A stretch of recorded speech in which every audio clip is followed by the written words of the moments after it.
जो summer proning होनी है तो इस प्लांट की अकॉर्डिंग होनी है।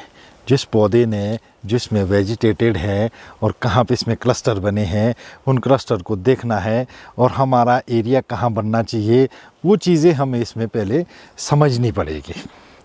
इसमें जब हम इन चीज़ों को समझेंगे कि कहाँ पे हमारा एरिया रहना है और कहाँ पे हमारा डिस्टेंस रहना है, कितना हमने इसको रखना है, उस हिसाब से इसको काटना है। जैसे ये टहनी थी तो इसमें जो है बड नहीं बन पाया, यहाँ बन रहा है। तो अब क्या है, यहाँ पे फार्मर कंफ्यूज हो जाता है कि ये तो यहाँ बना ही नहीं। तो इसमें कंफ्यूज होने की कोई ज़रूरत नहीं है। तो नॉर्मली फार्मर कंफ्यूज भी हो सकता है क्योंकि उसे इसका अनुभव नहीं है।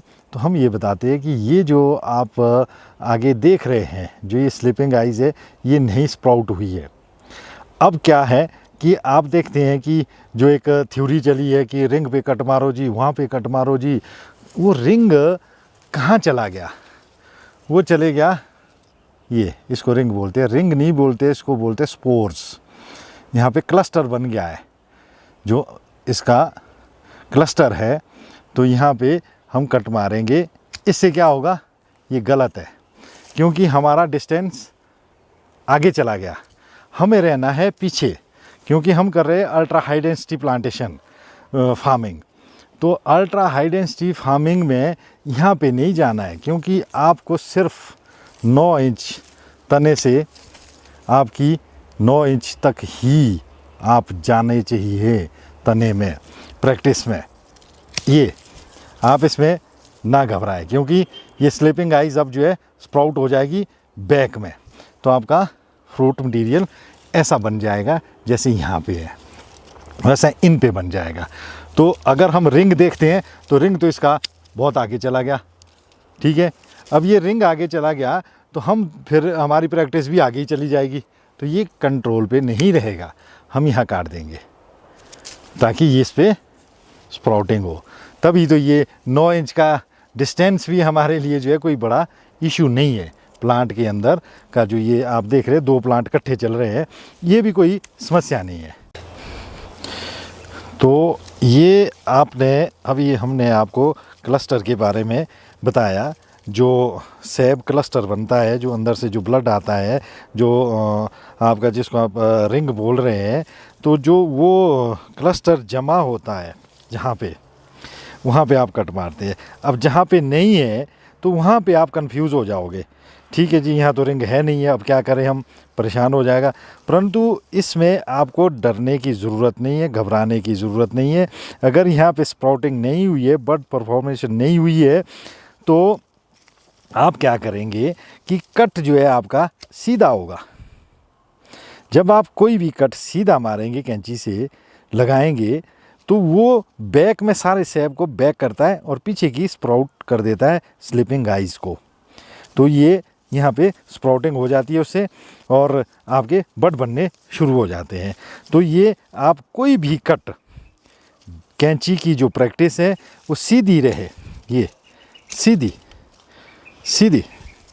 सीधा कट, आप सीधा कट, आप कोई भी तिरछा कट ना लगाएं। अभ्यास ये रहे आपका कि आप सीधा कट लगाएं।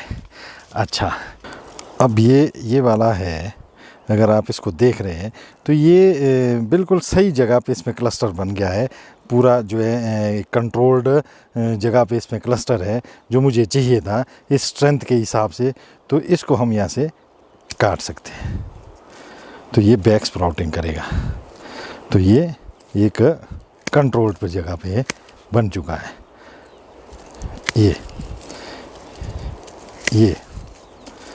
इसकी स्ट्रेंथ के हिसाब से। अब आप ये देखें कि जो कट हमने अभी पीछे सर्दी में लगाया था यहाँ पे, तो उसके बाद ये वाली वेजिटेटेड आई और इसका ये जो है थोड़ा सा ठोंड रहा, हमने फिर से काट दिया और फिर से हमने यहाँ कट लगा दिया।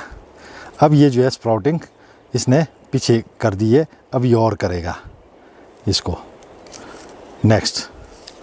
अब ये वाला भी वैसे ही है, पहले हमने यहाँ से काटा था तो हमने कोई रिंग का वेट नहीं किया, इसमें ऑटोमेटिकली कट के बाद जो है, सीधे कट के बाद ये चीज़ क्लस्टर यहाँ बन जाते हैं और उन क्लस्टर को हम फिर काट देते हैं, उसमें बैक स्प्राउटिंग होती है और वहाँ बड बन जाता है। तो ये प्रैक्टिस है आपको बड बनाने की और कंट्रोल करने की। तो आप ये हम इन दोनों को कंट्रोल करेंगे इसी की ही जगह पे।